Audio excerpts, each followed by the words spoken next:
Halo, hari ini kami akan membahas bagaimana AI dapat merevolusi cara kita menerjemahkan komik digital melalui proyek pengembangan OCR untuk webtoon Korea.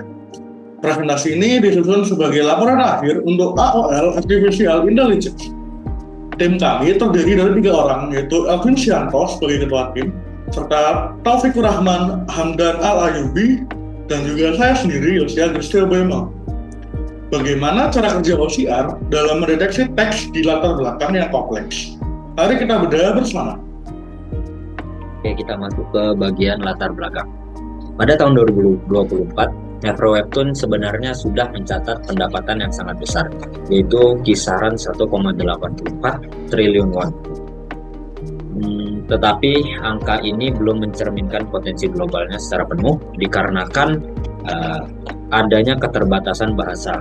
Jadi banyak webtoon hanya tersedia dalam bahasa Korea sehingga pembaca internasional akhirnya kesulitan menikmati kontennya secara resmi. Kemudian akibat dari keterbatasan ini adalah dikarenakan tidak banyaknya pilihan, akhirnya pembaca beralih ke terjemahan yang cepat dan gratis, sehingga hal ini sangat berdampak besar dan bahkan tercatat menimbulkan kerugian ekonomi hingga 446,5 miliar pada tahun 2023. Kerugian ini bukan hanya mengenai perusahaan, tapi juga merugikan para kreator yang pendapatannya juga ikut turun. Nah, pertanyaannya apakah pemblokiran itu cukup untuk mengatasi hal ini? Jawabannya adalah tidak, dikarenakan pemblokiran situs ilegal itu tidak efektif karena pengguna hanya berubah dari satu situs ke situs yang lain. Ini sesuai dengan fenomena yang dinamakan dengan demand driven piracy theory, yang menyatakan bahwa selama ada permintaan maka situs pembajakan akan terus bermunculan, sehingga pemblokiran itu tidak cukup untuk menjadi menutupi masalahnya. Karena itu kita perlu strategi yang efektif. Fokusnya itu adalah menarik pengguna kembali ke platform resmi, bukan sekedar membatasi akses mereka. Caranya yaitu dengan memberikan pengalaman membaca yang lebih baik, lebih natural, kemudian lebih nyaman juga dibandingkan dengan situs bajakan. Disinilah solusi usulan kita, yaitu kita menawarkan penggunaan AI yang mampu melakukan auto translate dan text masking, sehingga teks terjemahan itu bisa langsung muncul di dalam balon percakapan dengan tampilan yang rapi, tampilan yang natural, sehingga pengguna mampu merasakan pengalaman membaca yang bahkan dirasa lebih baik dari versi resminya. Dan kita mengharapkan dampak positifnya yaitu mampu memperluas pasar global, kemudian meningkatkan pendapatan juga, kemudian memperkuat ekosistem kreator juga, sehingga ketika pembaca kembali ke platform legal, mereka secara otomatis bisa mendukung keberlanjutan industri webtoon itu sendiri. Oke, baik, kita masuk ke bagian permasalahan. Permasalahan yang pertama yaitu tingginya penggunaan website ilegal untuk membaca komik. Jadi banyak dari pembaca internasional yang di luar dari Korea memilih untuk menjadikan situs bajakan sebagai tempat sarana mereka mencari hiburan, dikarenakan aksesnya lebih mudah dan menyediakan terjemahan yang tidak resmi secara lebih cepat. Banyak kreator dan pihak webtoon sendiri merasa dirugikan karena itu. Namun pengguna lebih memilih untuk tetap pada situs bajakan. Kemudian masuk ke permasalahan yang kedua, yaitu minimnya webtoon yang diterjemahkan ke bahasa selain Korea. Sebagian besar komik di platform webtoon itu hanya menyediakan bahasa dalam bahasa Korea, sehingga banyak dari pembaca internasional sangat kesulitan untuk menikmati konten mereka secara langsung.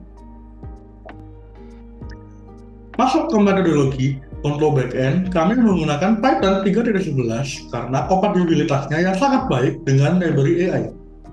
Komunikasi antara sistem dengan pengguna akan dijembatani oleh REST API, dan untuk membaca teks Korea, kami menggunakan Easy OCR dengan pipeline khusus, mulai dari deteksi area teks menggunakan graph, hingga pengenalan karakter menggunakan model Korean_Jigo. Selanjutnya, untuk mendeteksi letak bawah percakapan, kami melatih model YOLO.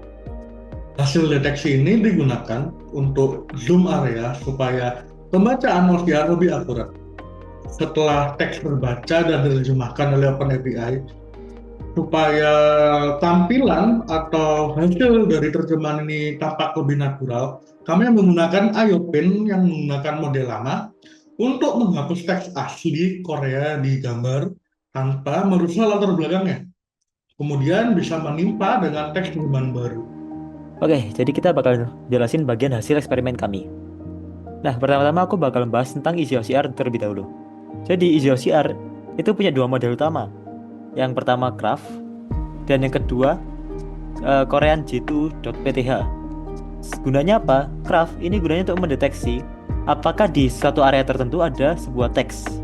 Dan recognition model itu untuk melakukan ngebaca teksnya itu sebenarnya apa. Misalnya, di sini ada hasil training. Hasil akan otomatis dibikin bounding box-nya tersendiri oleh Graph. Kemudian, recognition model ini bakal ngecek apakah di dalam bounding box itu ada teks. Jadi dia bakal ngebaca ini, misalnya ada hasil, hanya bakal dicek lengkungannya dan diklasifikasikan sebagai huruf apa. Nah, sebenarnya itu secara singkat cara kerja dari Easy OCR. Permasalahan dari program yang kami buat adalah di Webtoon Korea banyak sekali terdapat bahasa-bahasa itu yang baru, lebih tepatnya bahasa-bahasa gaul. Jadi karena di karakter set milik si Easy OCR sendiri itu hanya ada karakter-karakter yang bahasa Korea yang formal, jadi kita otomatis harus membuat yang untuk bahasa gaulnya agar bisa dideteksi oleh recognition model. Nah, di recognition model ini yang bakal jadi fokus utama kami dalam training. Kami tidak melatih bagian untuk yang craftnya. Untuk pengambilan dataset sendiri, kami mengambil 1002 gambar dari Webtoon yang kami baca. Jadi kami mengambil gambar manual, jadi screenshot manual setiap bubble-bubblenya, kemudian kami beri label, kemudian kami menggunakan itu untuk latihan AI kami. Nah, di latihan kami itu kami mungkin terdengar cukup signifikan di mana trend loss-nya berhasil turun dari yang awalnya 137 menjadi cuma 4, validation loss yang awalnya 130 jadi cuma 5. Tapi sebenarnya ini masih kurang karena kami menggunakan ini sebagai OCR. Kalau direkomendasikan, sebenarnya sangat direkomendasikan bahwa loss ini turun menjadi 1. Tapi kami gagal untuk melakukannya karena kemungkinan besar kesalahannya adalah di bagian untuk trainingnya. Kami tidak bisa menemukan dokumentasi yang benar-benar bekerja, jadi kami otomatis harus membuat codingan untuk trainingnya sendiri, dan kemungkinan besar gagalnya di bagian situ, jadi kurang efektif. Oke, habis itu yang kedua, ini ada di YOLO. YOLO itu buat kami mendeteksi lokasi dari bubbles-nya atau balon teksnya. Nah, di sini ada F1 confidence curve. Ini gunanya untuk memberitahu kita di titik mana di titik mana yang paling cocok untuk dijadikan sebagai titik bawahnya YOLO. Kalau misalnya kita pakai confidence terlalu rendah, itu bisa menyebabkan YOLO memberikan prediksi bubbles, padahal itu bukan sebuah balon teks. Tapi kalau terlalu tinggi, itu bisa menyebabkan YOLO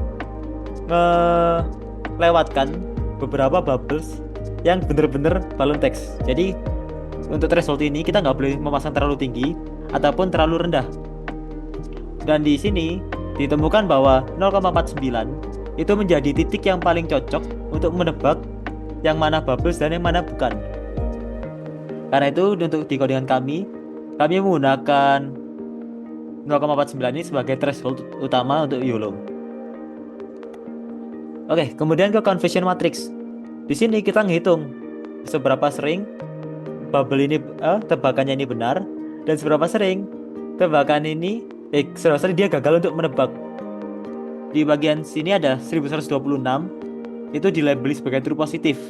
True positif itu kalau misalnya prediksinya benar, misalnya dia prediksi speech bubbles dan ternyata itu benar speech bubbles, itu akan dijadikan true positif. False positif adalah jika dia menebak ini sebuah bubbles tapi ternyata itu bukan bubble. Nah, untuk bagian negatifnya false negatif itu kalau misalnya dia menebak background tapi ternyata itu adalah speech bubble. Nah, mungkin pertanyaannya adalah kenapa kok di bagian kanan ini kosong? Sebenarnya itu karena di training ini itu cuma AI ini cuma menebak yang mana speech bubbles dan mana yang bukan. Jadi untuk background sendiri nggak pernah dikasih label, jadi cuma ada label untuk speech bubbles. Oke, habis itu inpainting. Nah, inpainting sendiri ini sebenarnya kita nggak melakukan training, jadi kita coba pakai model yang sudah ada karena memang dari awal sudah bagus. Nah, cara kita buat melakukan optimisasi tanpa melakukan training adalah dengan memahami strukturnya. Jadi inpainting itu sebenarnya butuh patokan yang mana yang harus dihapus dan mana yang enggak. Awalnya kita itu cuma pakai YOLO sebagai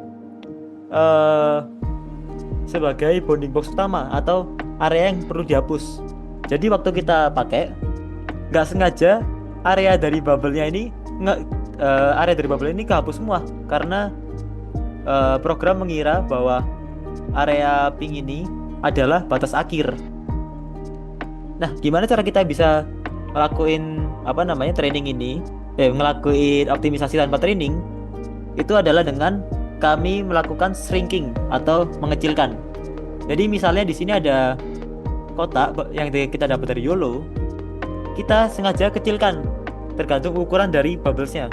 Kalau bubblesnya besar, kita mengecilkan lebih signifikan. Kalau misalnya bubblesnya kecil, kita